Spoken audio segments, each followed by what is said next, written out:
भूतों का मुर्दा घर। क्या आप किसी ऐसे मुर्दा घर में रात गुजार सकते हैं जहां रखी लाशें सुबह अपनी जगह पर नहीं मिलती, जहां सीसीटीवी कैमरे हर रात बंद हो जाते हैं और जहां एक बार जो अंदर गया वो कभी बाहर नहीं लौट कर आता। आज की कहानी है भूतों का मुर्दा घर, लेकिन सावधान, इसे रात में अकेले मत सुनना क्योंकि यह एक सच्ची कहानी है। बात है साल 2018 की। मध्य प्रदेश के एक छोटे से शहर की सरकारी अस्पताल के पीछे एक पुराना मुर्दा घर था। लगभग 50 साल पुरानी इमारत, दीवारों पर जमी काली फफूंदी, टूटी हुई खिड़कियां उसकी गवाही दे रही थी।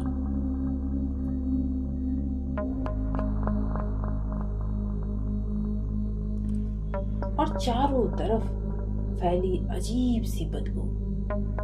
स्थानीय लोग कहते थे कि वहां सिर्फ मृत शरीर ही नहीं रखे जाते, बल्कि कुछ ऐसी आत्माएं रहती हैं जिन्हें मौत के बाद भी शांति नहीं मिली। लेकिन अस्पताल प्रशासन इन बातों को अंधविश्वास मानता था।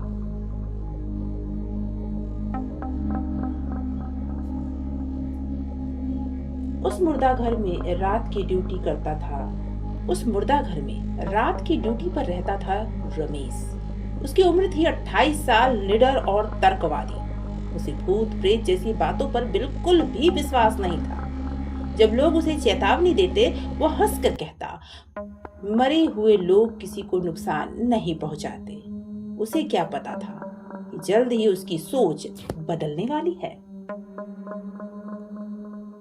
एक बरसाती रात, लगभग 11 बज रहे थे।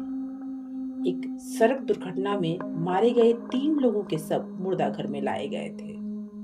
रमेश ने सभी औपचारिकताएं पूरी की, लाशों को स्टील के बेड पर रखा और दरवाजा बंद कर दिया।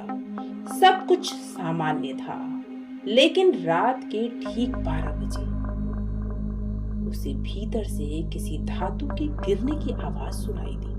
धड़ाम। रमेश चौंका। उसने सोचा कोई बिल्ली अंदर घुस आई है। वह टॉर्च लेकर मुर्दा घर के अंदर पहुंचा, लेकिन अंदर कोई नहीं था। सभी सब अपनी जगह पर खड़े थे।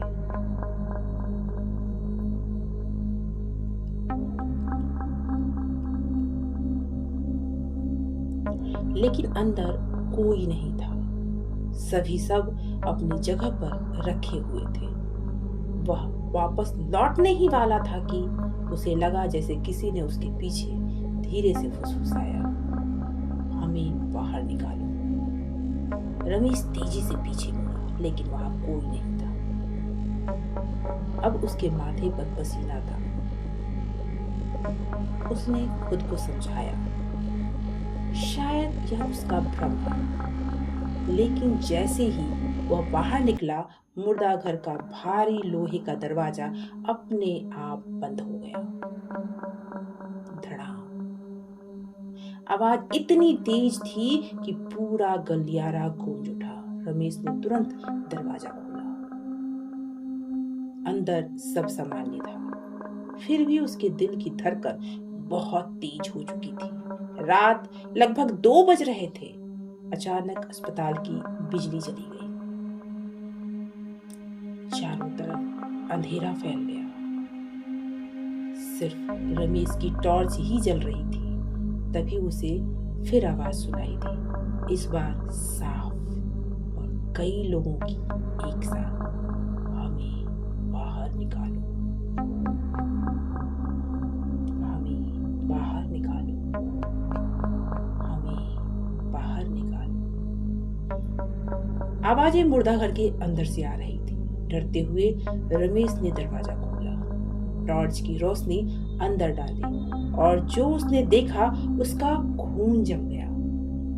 तीनों सब अपनी जगह पर नहीं थे। स्टील के बेड खाली थे। रमेश की सांसें रुक गई। उसने पूरी इमारत खोजी, लेकिन कहीं कोई नहीं मिला। अचानक पीछे से किसी ने कदमों की आवाज सुनाई दी।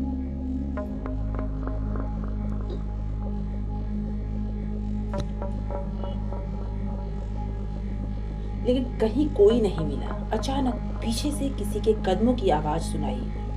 ठक ठक ठक। वह धीरे धीरे मुड़ा। वह धीरे धीरे मुड़ा। डर से वह कांप रहा था। चेहरा पसीना पसीना हो रखा था और सामने जो था उसे देखकर उसकी चीख निकल गई। तीनों मृत शरीर गलियारे में खड़े थे। उनकी आंखें खुली थी, चेहरे पर खून के निशान थे और वो धीरे धीरे उसकी तरफ बढ़ रहे थे। डर के मारे जैसे वो जमसा गया था। फिर भी वह भागने की कोशिश करने लगा, लेकिन जितना वह दौड़ता कदमों की आवाज उतनी ही करीब आती जाती। उसे लगा जैसे पूरा मुर्दा घर जीवित हो गया है। दीवारों में फुसफुसाहट होने की आवाज आ रही थी। खिड़कियों के पीछे साए दिखाई दे रहे थे और ठंडी हवा उसके कानों में एक ही बात कह रही थी, यहीं रह जाओ, कहीं मत जाओ। किसी तरह वह मुख्य दरवाजे तक पहुंचा, लेकिन दरवाजा अंदर से बंद था। उसी समय पीछे से किसी ने उसके कंधे पे हाथ रखा। रमेश डर के मारे जम गया था। धीरे धीरे उसने पीछे देखा। वहां एक बूढ़ा आदमी खड़ा था। सफेद कपड़े, पीला चेहरा और खाली आंखें। बूढ़े ने धीमी आवाज में कहा, हम सब यहाँ फंसे हुए हैं। हमें कभी अंतिम संस्कार नहीं मिला। अब जो भी यहाँ आता है उसे हम अपने साथ ही रख लेते हैं। इतना कहकर वह अचानक गायब हो गया और पूरे मुर्दा घर में भयानक चीखें गूंज उठी। चारों तरफ चीखें ही चीखें। रमेश बेहोश होकर जमीन पर गिर पड़ा। जब उसकी आंख खुली, सुबह हो चुकी थी। अस्पताल के कर्मचारी उसके पास खड़े थे।